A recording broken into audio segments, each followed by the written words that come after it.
kusema la haki lazima niseme ukweli. Ndio. Mimi kwenye familia 99% ya inapotokea mikoruzano baina yangu mimi na kuwa sote. Yani tatizo ni mimi. Wala niseme mimi sio muongo huyo. Siwezi kuwasingizia tu wakidhapa. Mke wangu wakona kweli tuliachana, lakini deeply ukwenda kabisa. Mimi nilikuja kuna wakati unajua vijana ama wacho kurudi. Unajua mwanamke naye ana uvumilivu wake. Umeulisa saa za usiku kama club mwingine unajua vitu fulani vile vinasababisha binadamu na anaenda moyo wake kuna wakati na kama binadamu unasinya.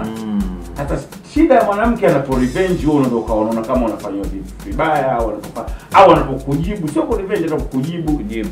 Kama ni bakukua na jambo yani issue kubwa sana, lakini niseme tu kwamba katika ile ndio maana nimeendelea kuwa chini kwao na nimeendelea sio jambo la kuzungumza sana, lakini mimi nadhani ilikuwa sababu. Na mimi kwa jinsi ninavyokuona na unavyozungumza na sura yako inaashiria kama unaweza kumrejea. Hapana. Sababu unamwacha sababu unafikiri. No, unajua sisemi simrejei kwamba kwa sababu eti si nani, lakini hapana. Unajua tulipofikia reshokia kaka na dada. Yaani hapa nilipokuwa hapa close hapa naingia.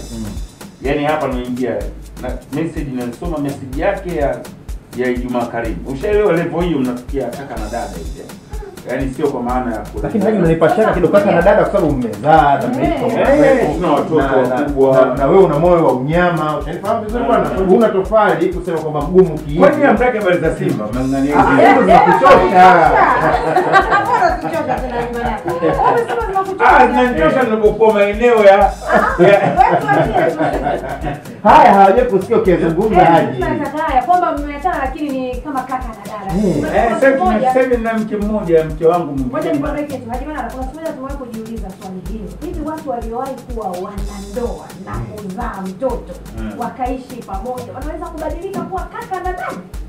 Kama mimi. Kwa sababu ipo Waswahili wanasema mtawaka atongozwe wengine wakijazia yale kwamba moyo huu una unyama unakaa unakumbuka matamu mazuri ya mwenzio ya nyuma unawaza unasema naye nilikosea mimi. Haji wewe binadamu unajua. Kuna huku na tumefundishwa sisi kusomea. Bwana. Baba wanasabiri. Ushanifahamu vizuri bwana. Wewe kwako vipi? Kwa kafanya lipi kubwa kwa sababu unajua mimi na principle moja. Sipendi kurudi ya nyuma tena shapita ukitoka tena unakuona kwenda mbele. Na kwa sababu mimi kidini naruhusiwa kuongeza wake ingawa kwa sasa hivi sina azma hiyo.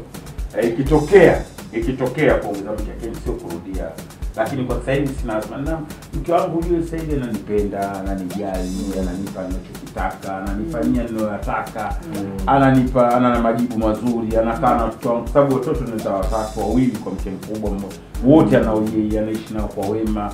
Hujui kama huyu ni step mother, yani wala sio kwa kuigiza. Unajua kuna watu wana pretend. Yani unaweza yeye anafanya hivi unajiona for real yani kutoka. Sasa kwa nini nahitaji nini tena mke mwingine wa nini? Wa nini tena? Wana mke bora ukishapata utafute matatizo baadaye kwa uchukue danga likeje kukupa visa saa ndani sheke. Hapo kila mtu ana riziki yake.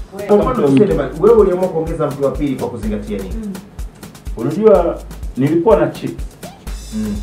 Lakini sasa wakati ule na cheat nikawa naona mbona kama na cheat kwa mke. Yaani unajua ukaona huyu mwanamke anafaa kwa yani si unajua huyu anafaa kwa mke na unajua vitu kama vile. Yaani sasa alafu unajua nilipata mitihani ya kidunia.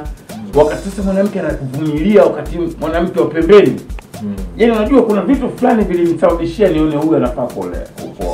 Lakini wewe kutoa unyambua kidogo. Unajua kwa sisi tunataka tuingie tunakula muelewa na muelewa sana.